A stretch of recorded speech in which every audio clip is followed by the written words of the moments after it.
they're regular channels of White House senior staff, and that's how it gets elevated.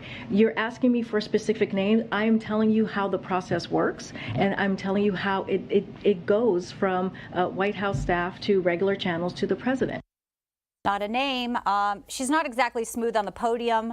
She sort of looks like she's laughing at points about this crisis. You're a dad of 5. You know how serious it is, Matt. What do you make of the White House, and specifically the messaging here?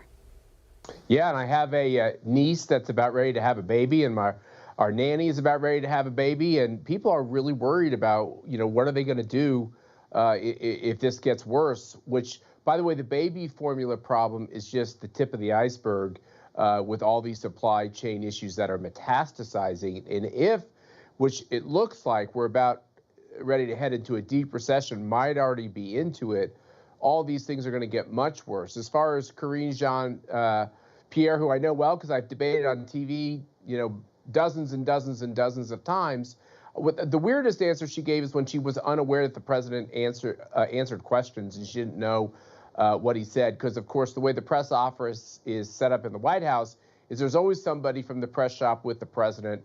They get readouts of everything that happens. Obviously, everything is on the internet. So that was kind of a little bit of a laughable response. But the fact is this: they've got a senile president who's not at the speed of what's happening in the country, and his policies are making everything much worse. And I don't know how they explain that.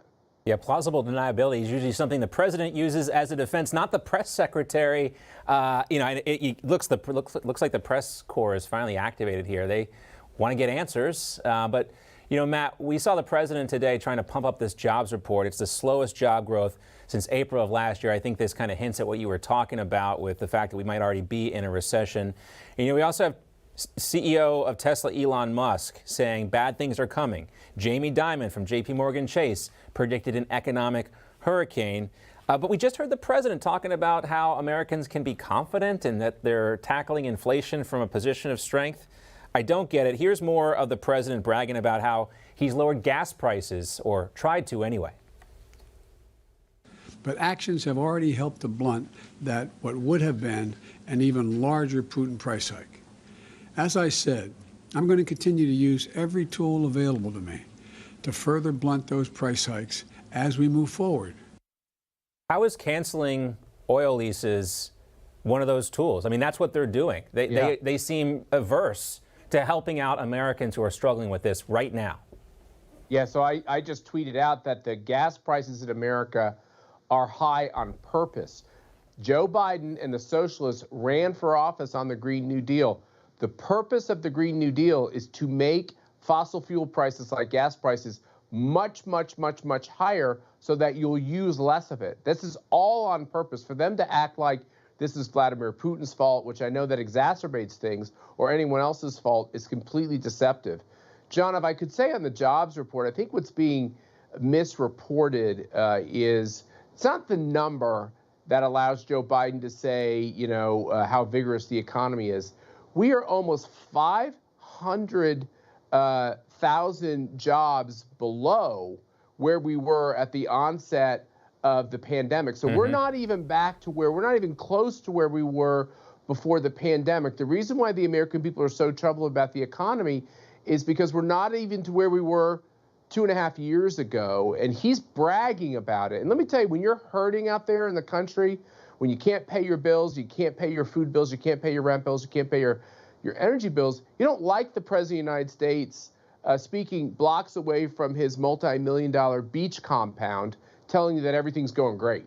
Right. The optics are bad, and the fact is we have so many crises that we have to deal with. And he is at his beach house, Matt. In fact, these are some numbers we got. He's spending a lot of time there. In fact, right now he's on pace to spend more time away from the White House than any of his predecessors.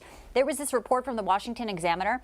These are the numbers. He spent an estimated 188 days away so far.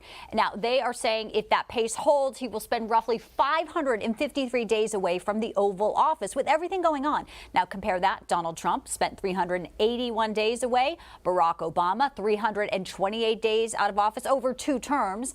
George W. Bush, 1,020 days away, 2 terms, and former President Bill Clinton stayed away for 345 days. And as you say, Americans, they're canceling their vacations. vacations. They can't afford to put gas in their car, barely put food on the table. This seems that the optics are terrible, and the president either is ignoring them or just doesn't care. Well, and the thing that's ironic is I remember when I worked for President George W. Bush, they had this constant watch on how much golf he played.